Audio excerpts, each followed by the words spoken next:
خضر علیہ السلام ایک دن بنی اسرائیل کے بازار میں چلے جا رہے تھے کہ ایک مکاتب شخص نے آپ کو دیکھا۔ اس نے صدائے بھیک لگائی، مجھ پر کچھ صدقہ کرو، اللہ آپ کو برکت دے۔ خضر علیہ السلام نے فرمایا، میں اللہ پر ایمان لایا، جو اللہ چاہے گا وہ ہو کر رہے گا۔ میرے پاس ایسی کوئی چیز نہیں جو تجھے دے سکوں۔ تو فقیر نے پھر صدا لگائی، میں تجھ سے اللہ کی ذات کے طفیل سوال کرتا ہوں، کیونکہ جب آپ نے مجھ پر صدقہ نہیں کیا تو میں نے آسمان کی طرف نظر کی تو میں نے آپ کے پاس برکت پہچان لی۔ خضر علیہ السلام نے فرمایا، میں اللہ پر ایمان لایا، میرے پاس کوئی ایسی چیز نہیں جو تجھ کو دوں مگر تو مجھے لے لے اور فروخت کر دے۔ مسکین نے کہا، کیا یہ بات درست ہے؟ فرمایا، بالکل، میں تجھ کو حق ہی کہتا ہوں، کیونکہ تو نے عظیم ذات کے طفیل مجھ سے سوال کیا ہے۔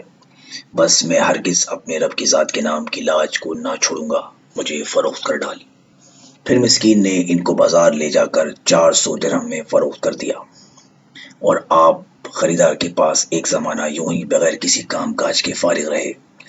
تو پھر آپ اپنے مالک سے کہا، آپ نے مجھے کسی بھلائی کے کام کے لیے ہی خریدا ہوگا، تو مجھے کسی کام کا حکم کیجیے۔ مالک نے کہا، مجھے ناگوار لگتا ہے کہ میں آپ پر بوجھ ڈالوں، کیونکہ آپ سن رسیدہ شیخ اور بزرگ ہیں۔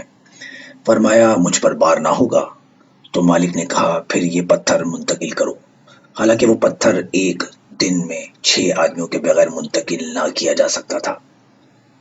تو پھر مالک نے اپنی کسی ضرورت کے لیے باہر نکلا اور واپس آیا تو دیکھا کہ پتھر اپنے ہی وقت میں منتقل ہو چکا تھا۔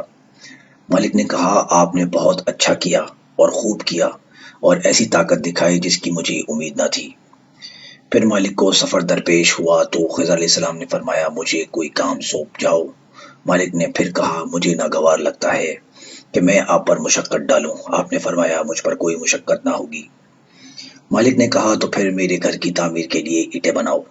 تو آدمی سفر پر چلا گیا، آ کر دیکھا تو عمارت تعمیر شدہ پائی۔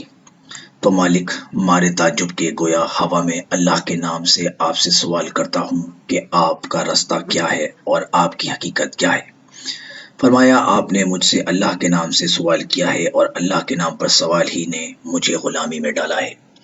اور میں تجھ کو بتلاتا ہوں کہ میں کون ہوں۔ میں وہی خضر ہوں جس کے متعلق تو نے سنا ہوگا۔ مجھ سے ایک مسکین نے سوال کیا، لیکن میرے پاس کچھ نہ تھا جو میں اسے دیتا۔ پھر اس نے اللہ کے نام سے سوال کیا تو میں نے اپنی جان پر اس کی قدرت دی کہ مجھے فروخت کر دے، تو اس نے مجھے فروخت کر ڈالا۔ اور میں تجھے بتاتا ہوں کہ جس شخص نے اللہ کے نام سے سوال کیا گیا پھر بھی سائل کو مسترد کر دیا گیا جب کہ وہ کچھ دینے پر قادر تھا، تو قیامت کے روز وہ ایسا کھڑا ہوگا کہ اس کے جسم پر کوئی گوشت نہ ہوگا اور نہ کوئی اس کی ہڈی حرکت کر سکے گی۔ تو مالک نے کہا، میں اللہ پر ایمان لایا، اے خدا کے پیغمبر، میں نے آپ کو مشقت میں ڈال دیا اور مجھے کوئی علم نہ تھا۔ خضر علیہ السلام نے فرمایا، کوئی حرج نہیں، آپ نے اچھا کیا اور ثواب کمایا۔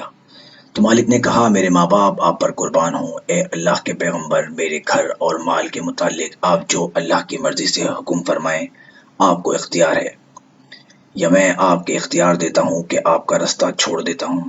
تو آپ نے فرمایا، مجھے یہ بات پسندیدہ ہے کہ آپ میرا رستہ چھوڑ دیں تاکہ میں اپنے رب کی عبادت کروں۔ تو اس نے آپ کا رستہ صاف کر دیا۔ خضر علیہ السلام نے فرمایا، تمام تعریفیں اس اللہ کے لیے ہیں جس نے مجھے غلامی میں ڈالا اور پھر اسی نے مجھے اس سے نجات دی۔